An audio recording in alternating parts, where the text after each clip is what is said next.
Good morning, students. Today we are going to study about trade cycle in economics. Trade cycle is basically the another name of business cycle. Business cycle does exist in any type of socialist, we can say capitalist and socialist economy. And basically economies are of three types: socialist economy, capitalist economy, and mixed economy. You can even see in this mixed economy also. Now coming on the business cycle's definition or a trade cycle is composed of different types of periods, or you can say the time span when the economy fluctuates. When it's on the peak, we can say when it's on the peak, it's the boom period, and we can also say it's also we can say full employment. There's everything goes good in the economy. When it comes down, it's mostly the recession period. When there is, if the slope goes up, it's boom period, and when it slowly comes down, it's the recession period. And once it crosses the full employment line, it becomes the depression period.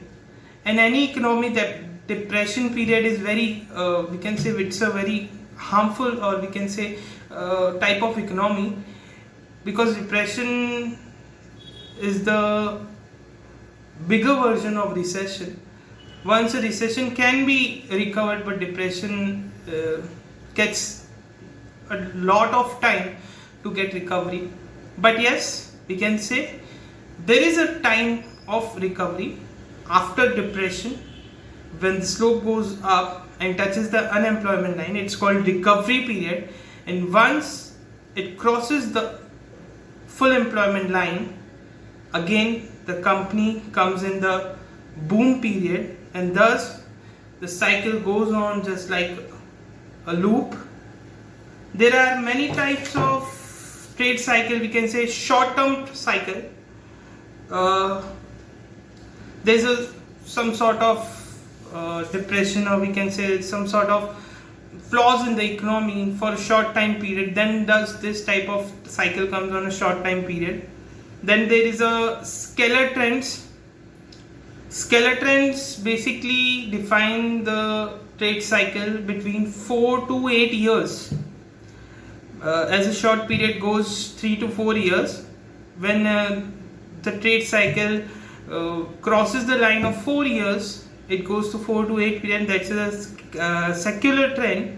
This trade cycle occurs on the long period of time. We can say it's long period of time. Then also there are some trade cycles which fluctuate according to the seasonal fluctuation.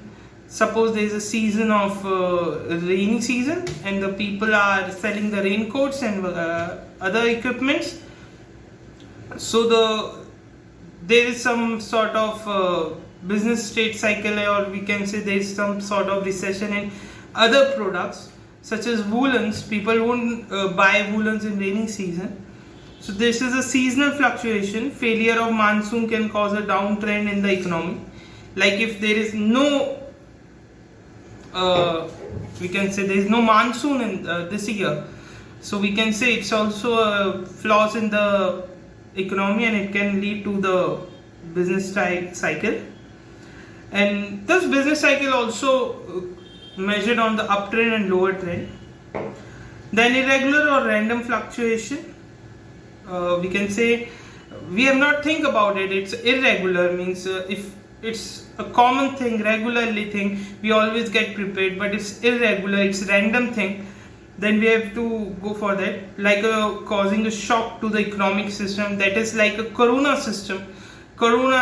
pandemic, which is at that moment governments were not ready for that pandemic.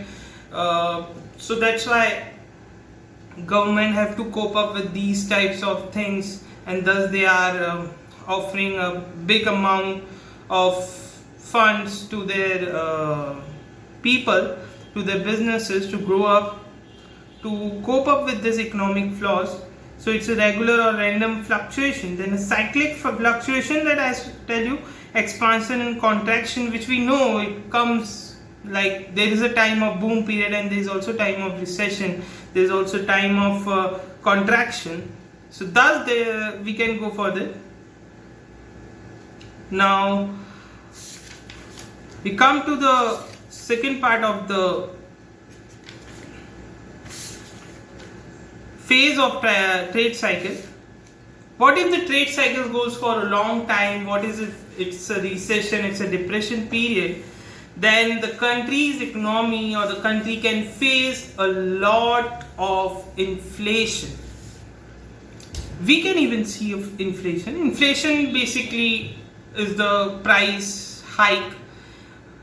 We can say there is a hike in prices of the things, and inflation is also a type. Basically, there are many types of inflation in the market. We can see the different definition. Inflation means the persistent and appreciable rise in the general level and average level of prices. When there is a general level and the average level, and there is a high, we can say, rise in the prices of these level, or these level goes upstairs or upgrade in their units, then we can face inflation. India is facing inflation. Before Corona, it was facing inflation. After Corona, the inflation rates have gone very much high because the production was nil. People were very much distressed for getting the day-to-day needs, and they have to pay much high for that things which were available in the market. There are many types of inflation. We study that types of inflation in our next lecture. So thank you so much for connecting with us. I'm Professor Namandeep Singh. We'll see you soon in the next lecture. Thank you.